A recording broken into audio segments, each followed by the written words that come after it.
writing about Blue Heron. This is Prayer by Beth. I can't remember the first time I saw you, Great Blue. It seems as though that moment should be imprinted on the cells of my brain that record memory. The other times, the hundreds of times you've crossed my path of vision, sent messages to my heart, are always the first time. The quick intake of my breath, and silence as I watch you glide across the marsh or flap your wings for a takeoff of indescribable grace. The patient watch on your particular hunting place, or the speed of your beak spearing a fish, a frog, and the easy way it slides down your long, lovely throat. I have watched you through binoculars, asking a quick forgiveness for this ineffably human way of looking at you. I've seen you in Michigan, in many provinces of Canada, California. I've watched you with my lover, with my grandchildren, with special friends. I've met your cousins, egret, sandhill crane, bittern, green heron, night heron, little blue heron, least bittern. I've watched you build nests. I've seen your babies. I've gathered your feathers from the waters where they drifted as you traveled on your journeys. These make a bundle on my altar where I pray. You have come to me in ordinary times, extraordinary times. Before my surgery in 1987, I saw you. Before my surgery in 1994, I saw many of you. When I was separated from my beloved, 2 of you flew close over my head as I sat weeping. I am not arrogant enough to believe that you chose to show yourself to relieve my human pain, but I do believe that your presence was a gift, is the gift, that keeps me spiritually bound to life. I am Turtle Clan, that deliberate creature who is comfortable in water and on land, that being who wears a shell for protection and camouflage. But you, Great Blue, are the means by which I fly and dream. You are the way to worship.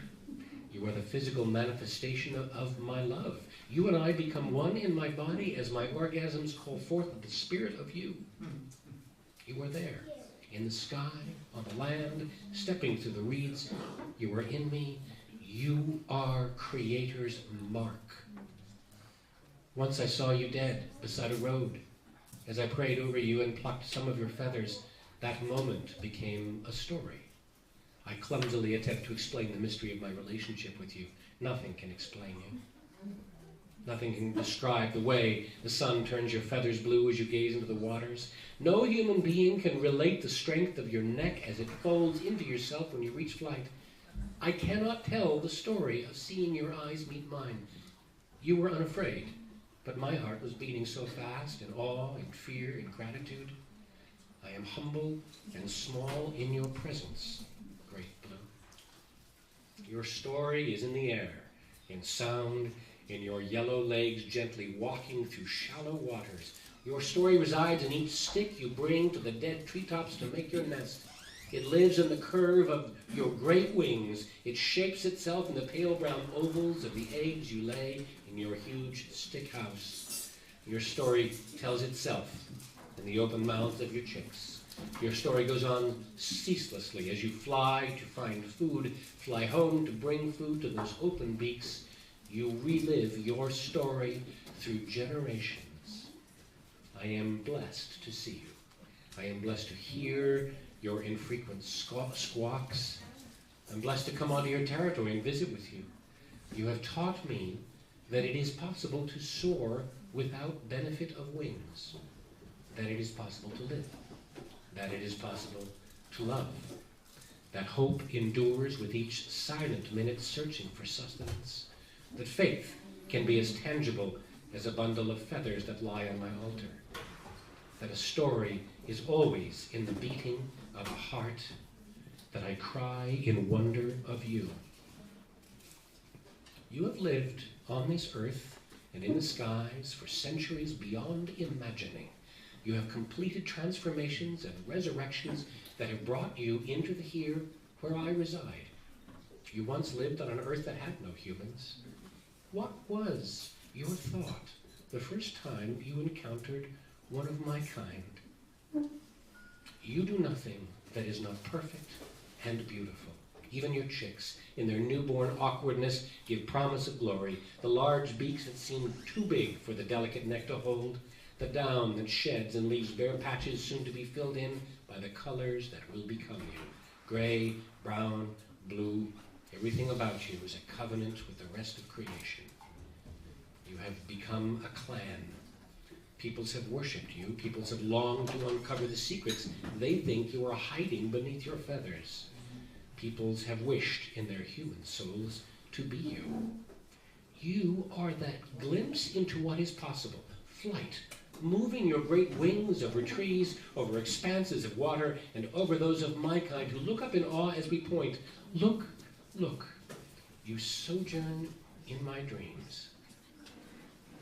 During the winter months, there was one day, in late January, when I heard your familiar voice and looked up into the gray, cold sky and saw you flying overhead, alone. I wondered what had kept you behind in this cold place. Your body was almost etched into the air, a solitary being. I felt the immense solitude of your journey. I heard a kind of music in my heart.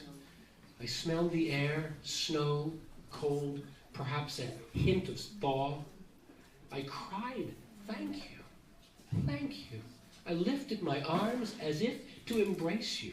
The portrait of a woman gone mad from winter, standing in her backyard, turning in circles, shouting her thanks, arms reaching for possibility. I fell in the snow.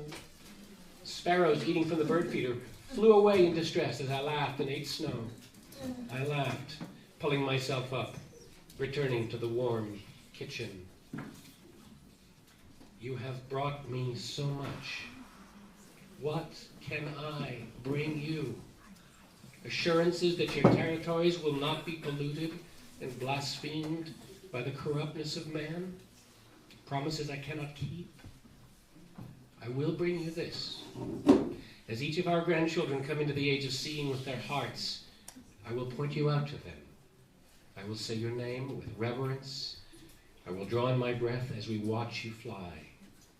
They in turn will know what prayer is. The hushed moment of discovery, the quiet flame of regeneration.